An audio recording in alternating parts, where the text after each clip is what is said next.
Bismillahirrahmanirrahim. Membawa Quran saat jualan koran. Demi kelaparan, demi pelajaran, hidupnya rela meski terkadang kelaparan. Assalamualaikum warahmatullahi wabarakatuh.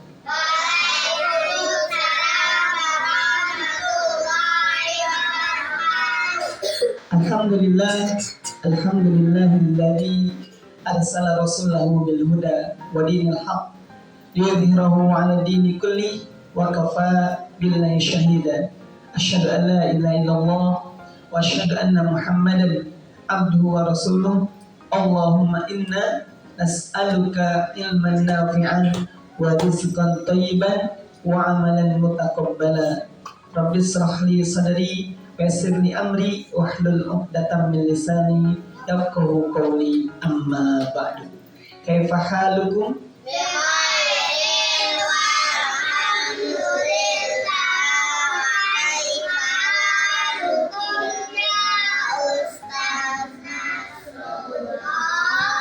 Bi khairin walhamdulillah.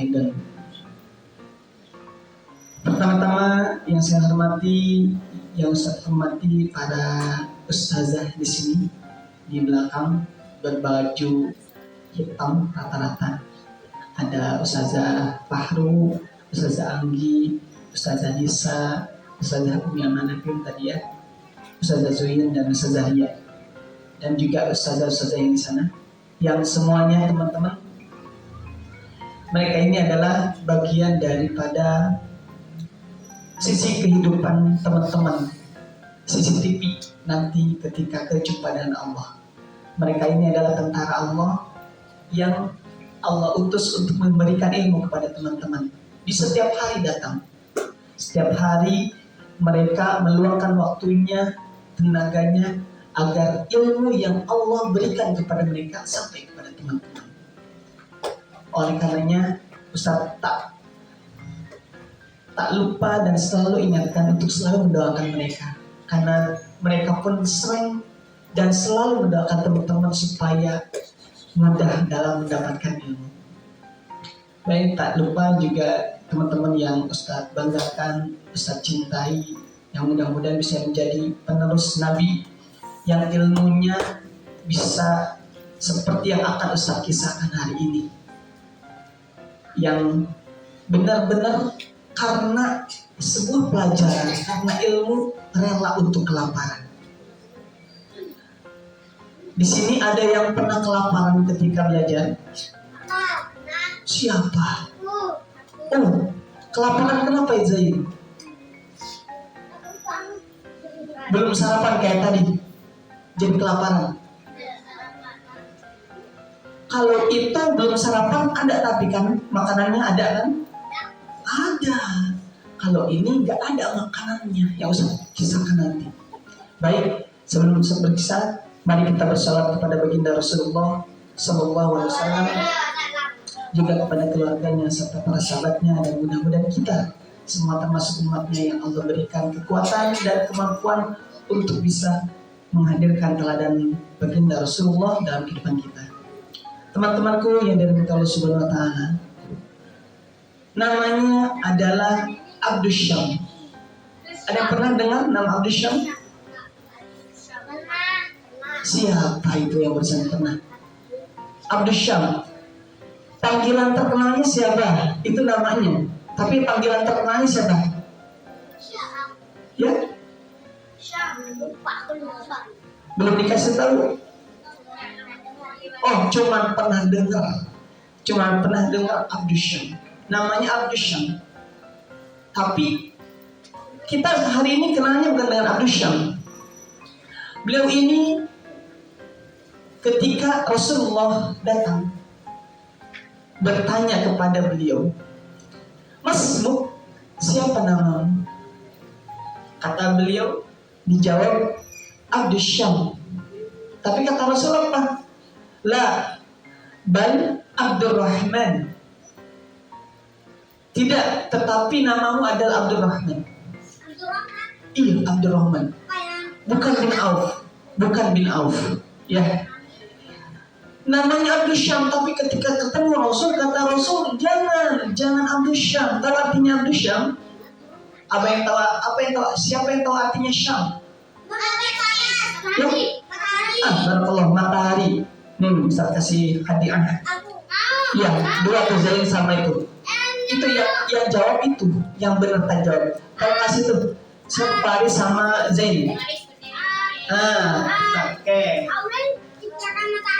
Iya betul, yang ciptain matahari Allah. Tapi Ustaz tidak menanyakan itu. Ustaz tadi tanya siapa? Syam itu artinya matahari. Memang matahari yang ciptain Allah, kita juga yang ciptain Allah. Nah, kata Rasul tidak, bukan Abdul Syam tapi Abdurrahman. Kalau Abdurrahman ada yang tahu artinya? Apa Faris?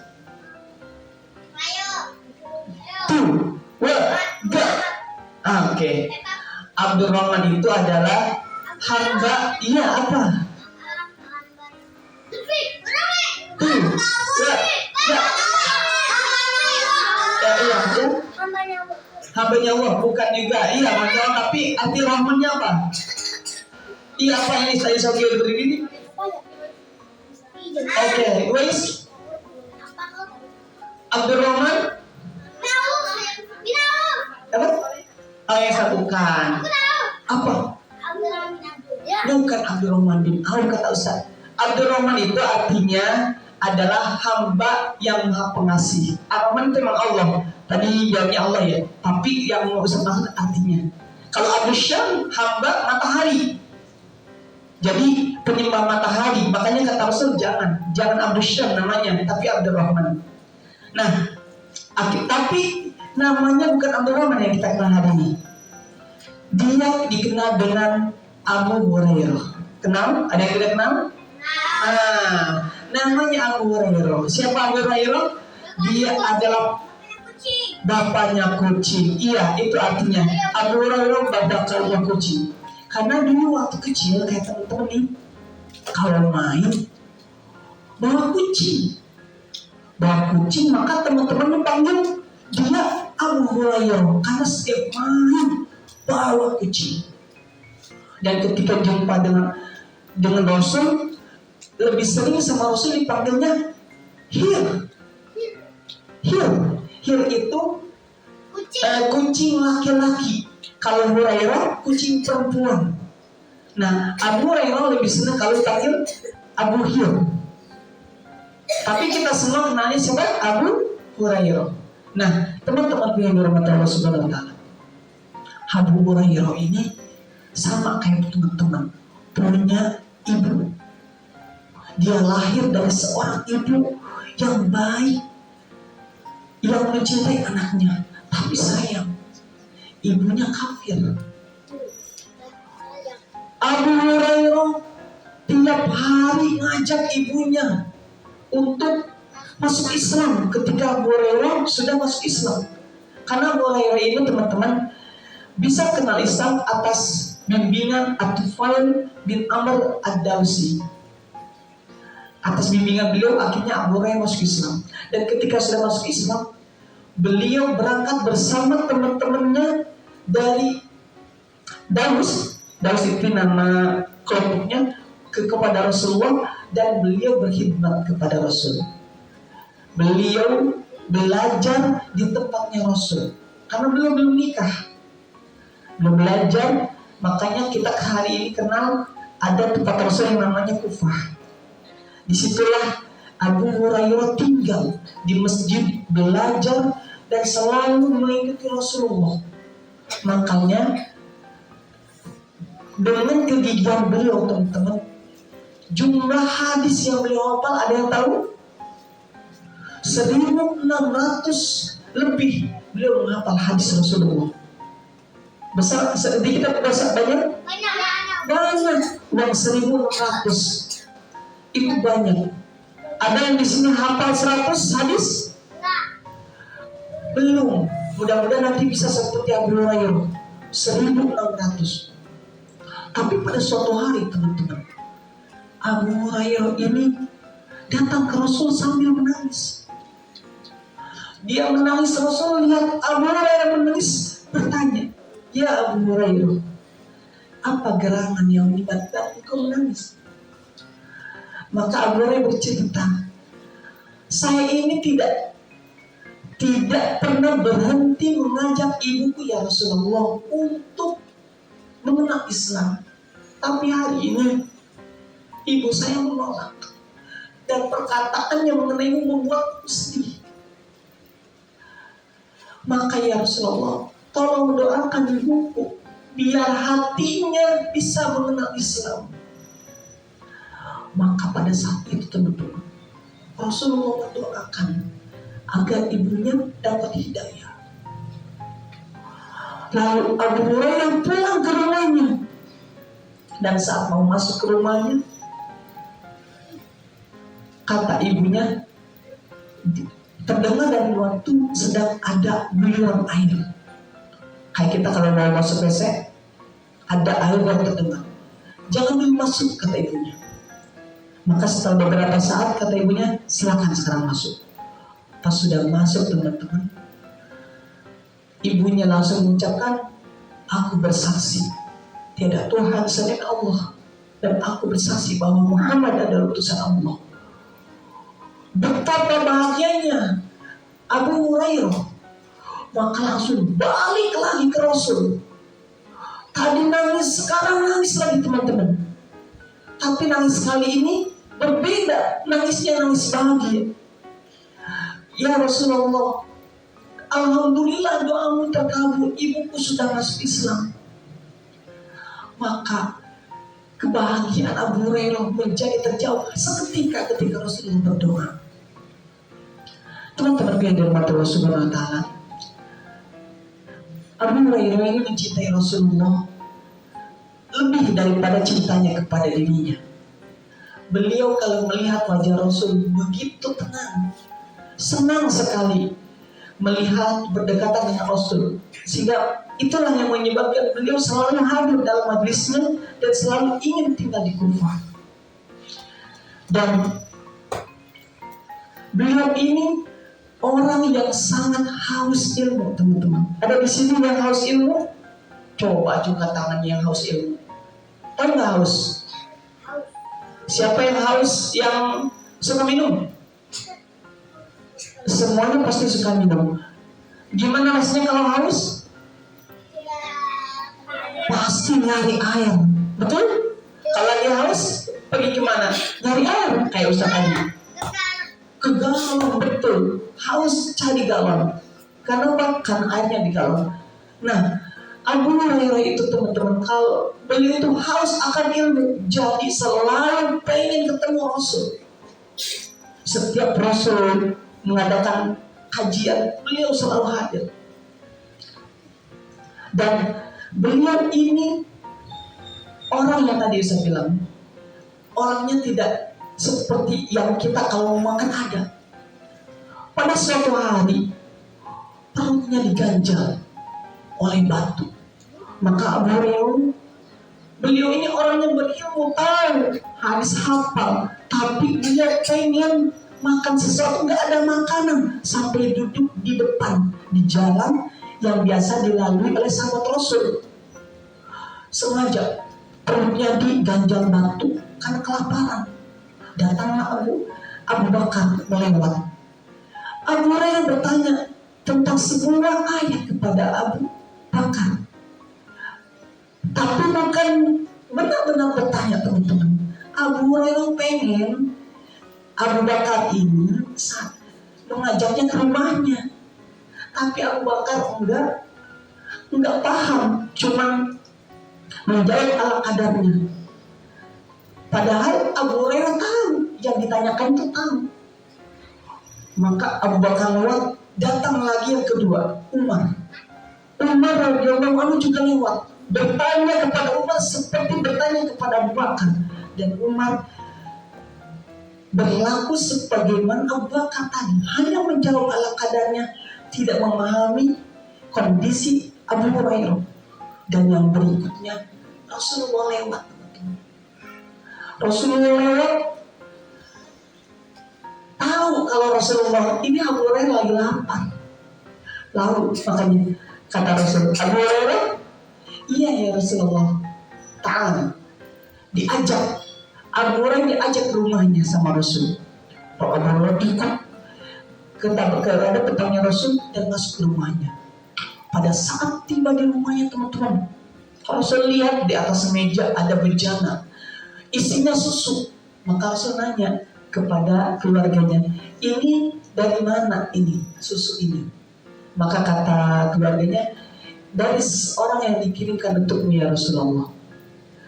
Maka pada saat itu Rasul langsung bilang kepada Abu Hurairah, ya Abu Hir, panggilkan saudara-saudaramu, para ahli Kufah ke sini. Kaget, Abu Hurairah kaget teman-teman. Kenapa? Dia berpikir, bagaimana apa yang akan dilakukan dengan susu sebejana itu? Kalaupun kata dalam hatinya ya, berkata dalam hatinya, harusnya saya minum dulu biar saya bisa punya tenaga, biar saya bisa minum baru ke orang lain. Itu yang dipikirkan Abu Hurairah. Tapi beliau tetap menjalankan. Berangkatlah Abu Hurairah ke Kufah,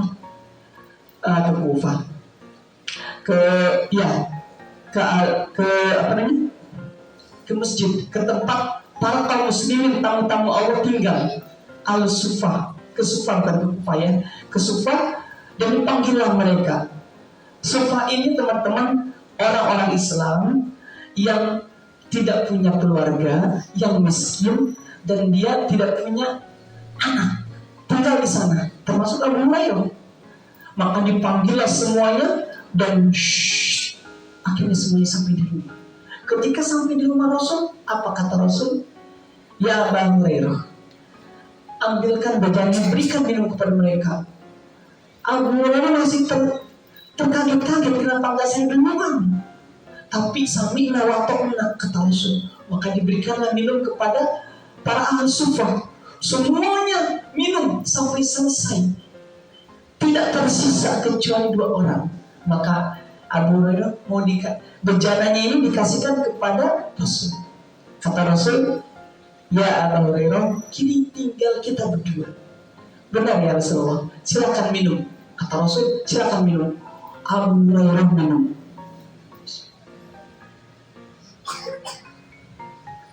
Kata Rasul, silakan minum lagi. Diminum lagi.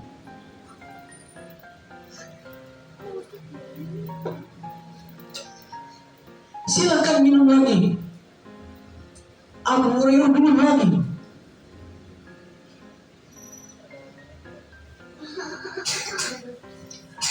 Ketika sudah selesai kata Rasul, silakan minum. Kata Abu Hurairah, apa bilangnya?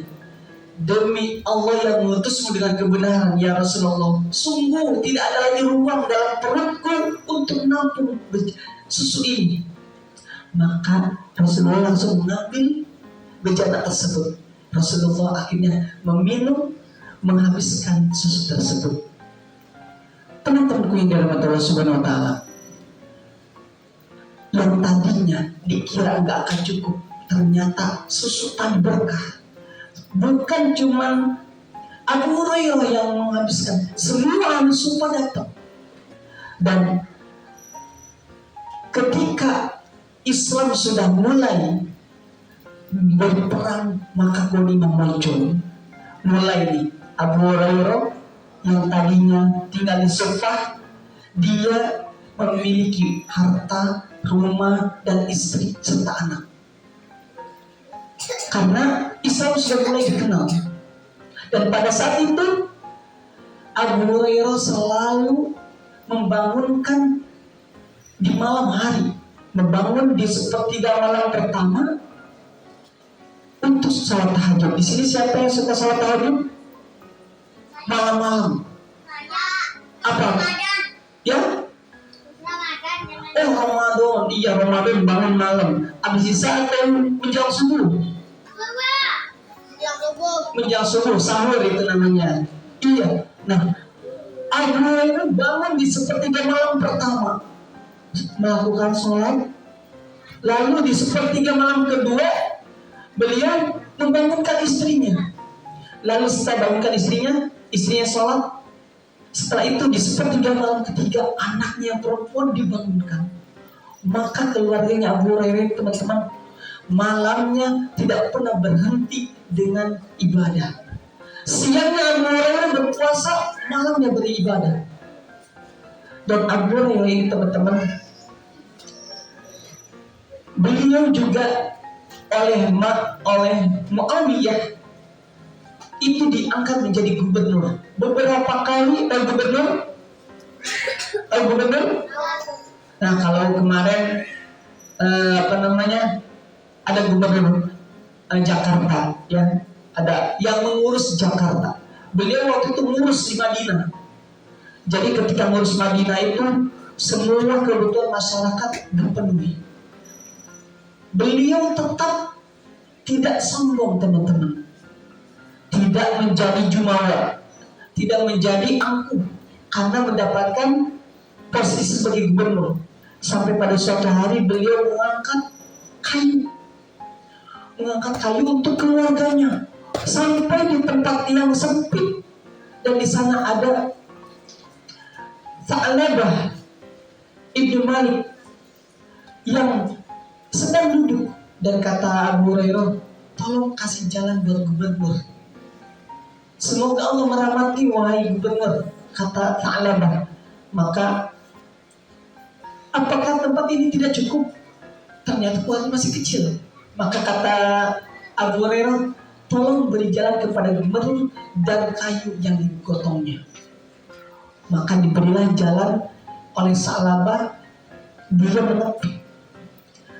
Nah, ini kehidupan Abu Hurairah ketika menjadi seorang gubernur. Dan teman-teman,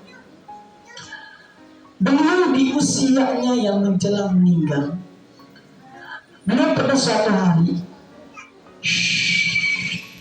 Marwan bin Al-Hakam itu memberikan uang 100 dinar. Dikasih uang 100 dinar melalui seseorang. Hari ini datang ke rumahnya Abu Hurairah, dikasih uang 100 dinar, dan pada hari itu langsung habis.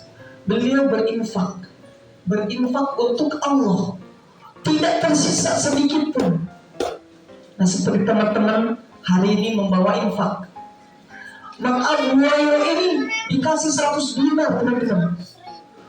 Ini 100 dinar, bukan 100 dinar. Tapi ketika besok hari datang lagi orang suruhan dari Marwan untuk mengecek, katanya, oh maaf, salah kirim uangnya. Maka ketika kata Abu Hurairah, maaf, uangnya sudah lunas. Kalau begitu nanti ketika hadiahku sudah tiba dari pemerintah, silakan potong. Dan ternyata teman-teman, itu hanya ujian untuk menunjukkan ternyata Abu Hurairah itu benar-benar tidak rakus dengan harta. Dan pada sampai di akhir hayatnya, ketika beliau sakit, teman-teman, Marwan datang menjenguk. Beliau sakit, dan kata Marwan, semoga Allah menyembuhkanmu, syafakallahu syafa'an jalan. Tapi kata Abu Hurairah langsung berdoa, ya Allah, sesungguhnya aku mencintai perjumpaan denganmu, maka cintailah perjumpaan denganku dan segerakanlah. Dan tak lama ketika Marwan mau keluar pintu, Abu Hurairah sudah meninggal. Dan itulah akhir dari meninggalnya seorang Abu Hurairah yang mencintai ilmu, mencintai ibunya, mencintai merakyatnya. Dan semoga ini bisa menjadi semangat buat kita untuk senantiasa menuntut ilmu di setiap waktu. Baik, barakallahu fikum, kurang dan lebihnya mohon dimaafkan. Wassalamualaikum warahmatullahi wabarakatuh.